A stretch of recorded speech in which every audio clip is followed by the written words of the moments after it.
Hello and a very warm welcome to Science Monitor, your weekly update on what's happening in the field of science and technology, research and innovation. I'm Frank Rausen-Pereira. From a study revealing new facts about the Indus Suture Zone to a low-cost indigenous technology to enhance the production of anti-aging compounds, we have plenty in store for you. So let's begin with the headlines. Indus Suture Zone in Ladakh found to be tectonically active. New findings by Indian geologists may alter seismology and notions about the evolution of mountain chains.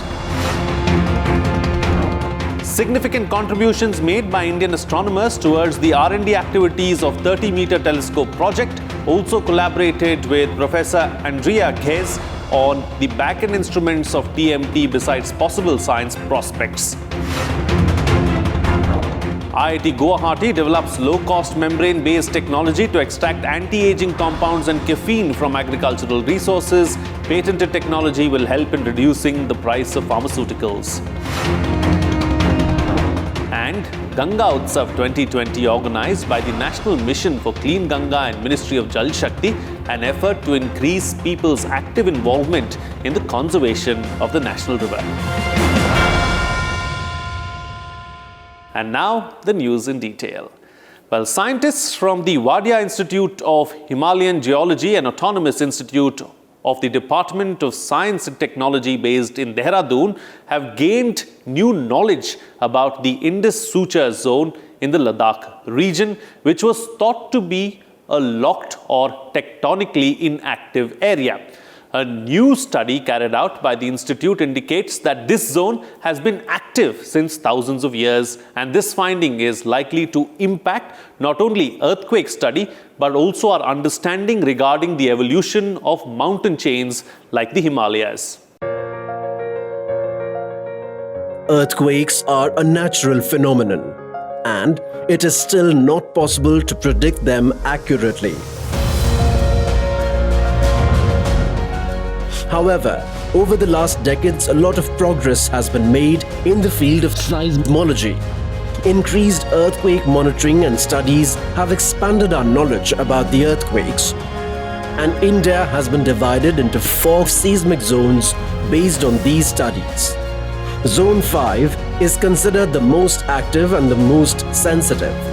The Himalayas also fall in this zone, which according to the scientists were formed by the collision of the Indian and the Eurasian plates, and the Indian plate is still sliding under the Eurasian plate. This geological movement is leading to the changes in the Himalayan region. Recently, scientists from the Rajya Institute of Himalayan Geology, Dehradun, have identified a new tectonically active region in the Himalayas. According to the study conducted in the Sindhu-Sivani region of Ladakh, the zone which was conventionally thought to be locked is actually active. Our study basically focused on the Indus Suture Zone, and we looked into the topographical evidences, and we find that the quaternary time frame there are folding, there are tilting of the quaternary sediments and tilting of landscapes, skewed fans that suggested that probably this part of the region is neotectonically active. While conducting a detailed geological study of this remote region in Ladakh, the geologists found that the rivers were associated with uplifted terraces, the sedimentary beds were tilted and thrust broken, and the bedrock showed a brittle deformation that occurred at much shallower depths. The deformed geological material was dated in the laboratory using the optically stimulated luminescence technique, and data of seismicity and denudation was reviewed. By combining field and lab data, scientists arrived at the conclusion that this region is active since the last 78,000 to 58,000 years, and the old layers are active tectonic plates. This publication, this is published in Tectonophysics, and there are two major things which came out of this.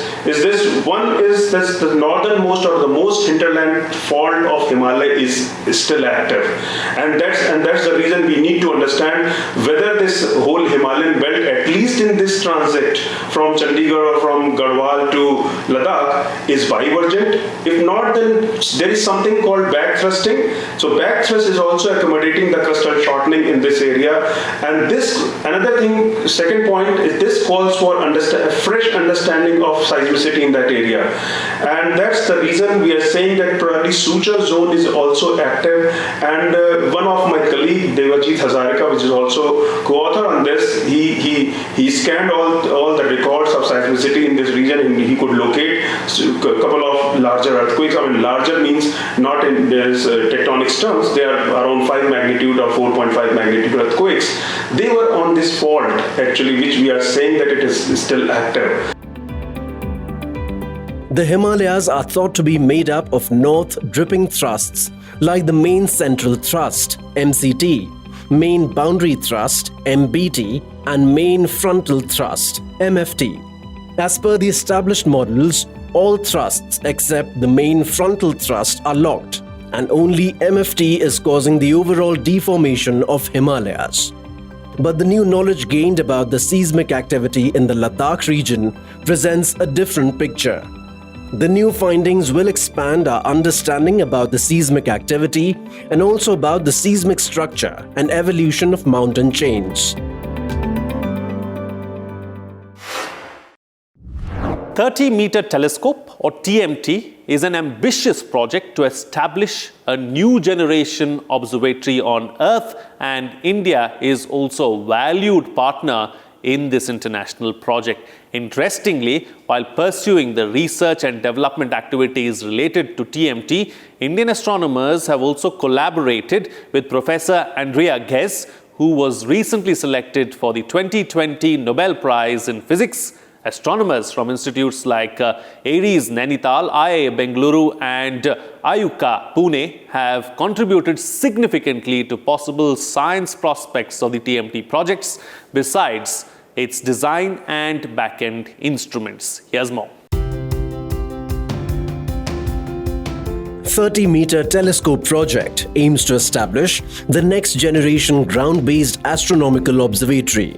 The proposed facility will have the largest ever 30-meter optical telescope besides other instruments, for which Mauna Kea in Hawaii is the preferred location.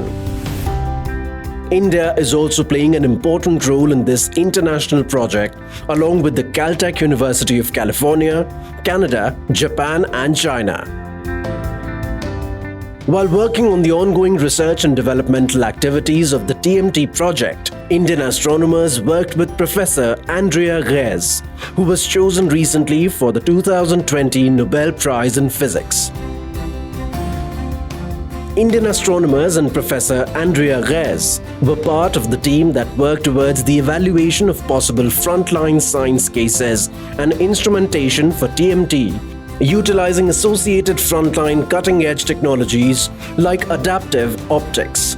The collaboration also resulted in 2 significant research papers that were published in the reputed journals in 2015 and 2016.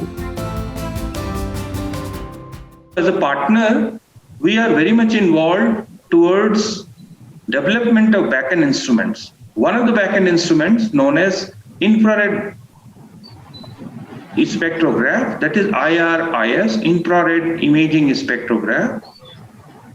Professor Annapurni Subramaniam and myself and many others are part of the science team members working towards the development of this instruments and how this instrument would be there. So, in one of the proceedings published in SPI, we are partners with Andrea Ghez, collaborated with Andrea Ghez and many others, that what kind of science would be done. I was project manager of the prototyping activities of the segment support assemblies, which we started using the seed money provided by DST. And so segment support assemblies prototyping was successfully demonstrated. Later on, I was part of the International Scientific Advisory Committee for the 30-meter telescope on behalf of India, along with Professor Annapuni and Professor Ram Prakash, Professor Iswar Reddy and others. This international project seeks to advance scientific knowledge while fostering connection among the partner countries and their citizens.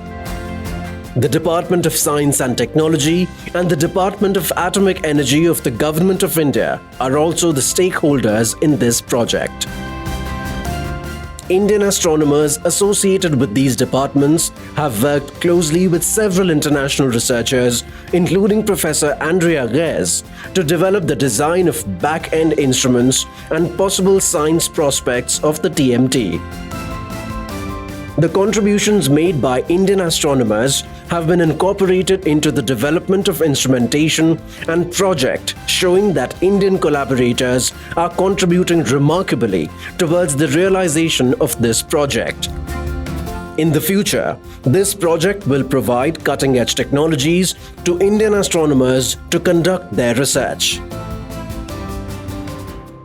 Presently, we are using 3.6 meter class optical telescope, that is largest in India. However, world is already using 8 to 10 meter class telescope. So the idea behind participation towards TMT is that 10 years down the line, India will be using what rest of the world will be doing. So we will be doing really frontline science using cutting edge technology. So that's how participation in 30-meter telescope will revolutionize Indian astronomical community and science in general. With this increased sensitivity, unmatched spatial resolution with adaptive optics, TMT will be able to detect the faintest and the most distant objects in the cosmos that are nearly 13 billion light-years away from us. These observations will certainly revolutionize our understanding of the universe as well as of the enigmas associated with it. According to the information so far, this international observatory will begin its operations within the next 10 years to look deeper into the universe.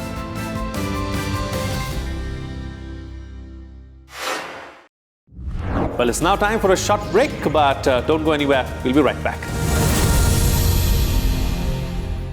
Welcome back after the break. You're watching Science Monitor. I'm Frank Rausen Pereira. Well, antioxidants like flavonoids are in high demand due to their health benefits and medicinal applications. But the current technology used to produce these anti-aging compounds is not only expensive, but also suffers other drawbacks. Now, scientists from IIT-Guwahati have successfully developed a membrane-based technology to extract anti-aging compounds from a wide range of agricultural resources. This technology is low cost, uses less energy, and produces high-quality product giving a good yield.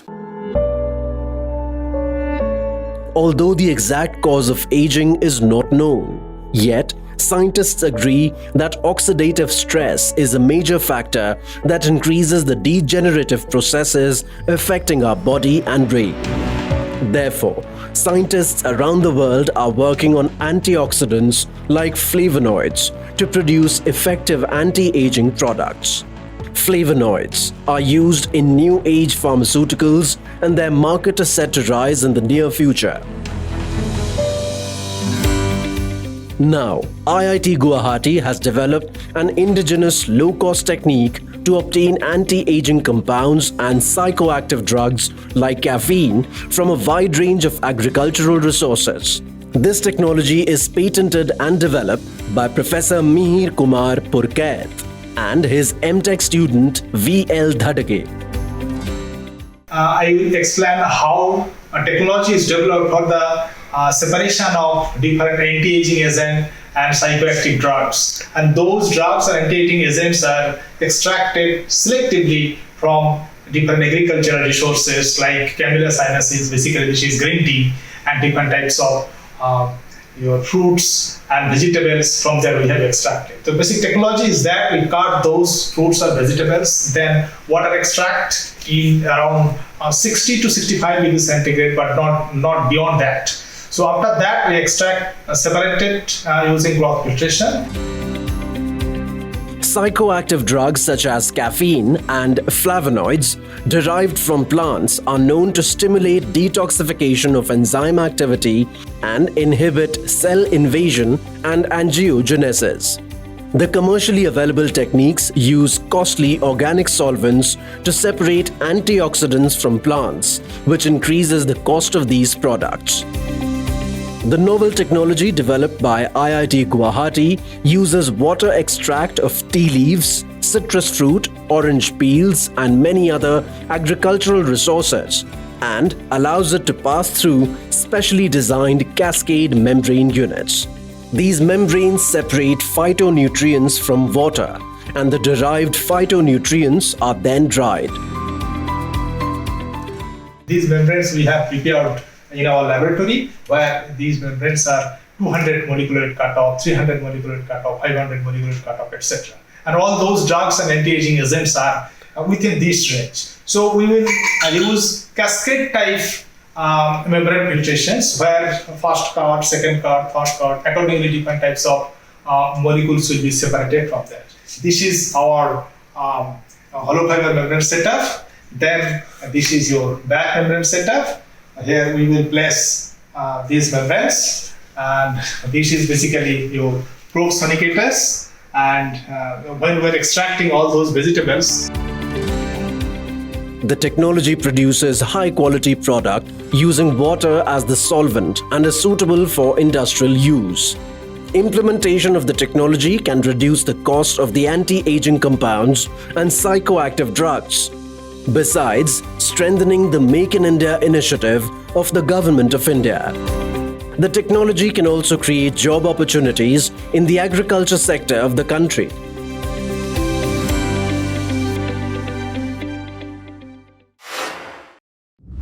Ganga Utsav is organized every year by the National Mission for Clean Ganga to celebrate and preserve the glory of our national river. This year, a 3-day virtual event was organized to connect with the masses. Environmentalists, philanthropists, artists, and common people from all over the nation joined the virtual platform, which featured a stimulating combination of cultural and educational activities. Ganga Utsav 2020. Under Namami Gange program, this festival is being celebrated every year on the 4th of November since 2016. This year, a 3-day festival was organized for the first time. The main event was held in New Delhi from 2nd to 4th November and was attended by several dignitaries, including the office holders of the related ministry and the departments. Apart from these, environmentalists, philanthropists, and artists from across the country joined the festival through virtual platform. Run by the Ministry of Jal Shakti and the National Mission for Clean Ganga, the program aims to increase public participation in the river conservation project by organizing various activities to increase public awareness. To accelerate these efforts, Vigyan Prasar, an autonomous organization of the Department of Science and Technology engaged in the promotion of science, has also become a partner of Namami Gange. मेरे ख्याल से एक unique programme है जिसमें science and technology और research को हमने बहुत प्राधान्यता दी है, क्योंकि हमारा उद्गम ही आईआईटी की रिपोर्ट पे था, तो रिसर्च के ऊपर था, और इसीलिए ये तो विज्ञान प्रसार से हम जुड़े हैं, बट साइंस एंड टेक्नोलॉजी मंत्रालय के साथ हम काफ़ी कार्य पहले भी करते रहे हैं, रिसर्च का कार्य कर रहे हैं। तो आज जो हमारा जो विज्ञान प्रसार के साथ पिछले कुछ दिनों के साथ हम काम कर रहे हैं, ये क्या है कि उनका भी उद्देश्य है कि साइंटिफिक चीज़ों को लोगों तक ले जाए, साइंस क्लब्स हैं उन तक ले जाए, बच्चों को ही बताएं, देश में एक साइंटिफिक टेम्पर को बढ़ावा मिले। तो उसको दृष्टि में रखते हुए नमामि गंगे और हम मिलके इसको काम को करेंगे। Vigyan Prasar will publicize Namami Gange through its various science ventures and programs so that more and more people join hands to clean and conserve Ganga. Apart from this, India Science, India's first internet-based science channel, operated by Vigyan Prasar, will also telecast different films produced on Namami Gange mission. This partnership aims to promote scientific thinking about the efforts being made to conserve the rivers, especially the Ganga. We were quite happy to know that they already have a big repository of films that they have created about topics that are related to science and technology with Ganga. There were a lot of STPs that have been created. There are a lot of other things that they do on a regular basis with the ordinary people and laymen, and they try to inculcate that spirit of scientific temper in them. So that was something that really touched the chords for Vigyan Prasar, and we immediately, came ahead and we shook hands with them. And now in this process, we're trying to plan a lot of things, all in all 4 segments: print, electronic, social, digital. Ganga was declared as the national river on 4th of November in 2008. And National Ganga River Basin Authority was established by the Government of India to facilitate the conservation of the rivers in the country. National Mission for Clean Ganga was launched in the year 2011, and later this program was given under the newly formed Ministry of Jal Shakti. The mission is now working to save the ecosystem of Ganga and other rivers in the country. It is educating people about the religious, cultural and scientific significance of the rivers through popular media such as films.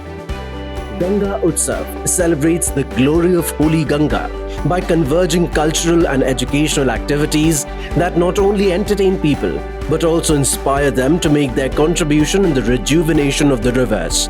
Now, educational institutes of the country and research institutes of the Department of Science and Technology are also contributing to the mission so that lifelines of the nation can thrive successfully. Well, it's time for another break on the program, but stay tuned, we'll be right back. Welcome back. You're watching Science Monitor. I'm Frank Pereira, and now let's have a look at some other developments that have made news in the field of science and technology in our segment, Science Express.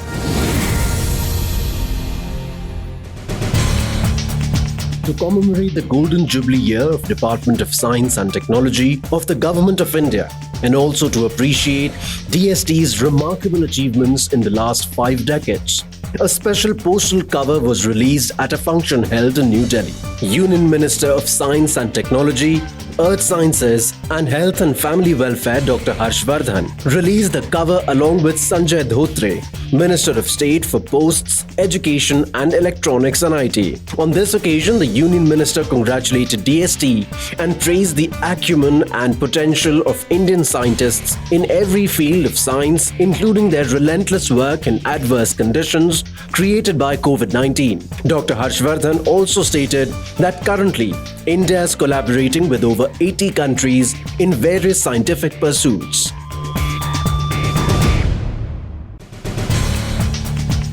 WebHub Summit, the unique confluence of resident and overseas Indian scientists and academicians, launched by the Government of India on the occasion of Gandhi Jayanti, concluded successfully on 31st October. The Global Virtual Summit was launched as a comprehensive plan to leverage the knowledge of global Indian researchers and experts to address the emerging challenges of the country. About 2,600 overseas Indian scholars registered online for this program. The month-long summit was attended by 22,500 persons in total.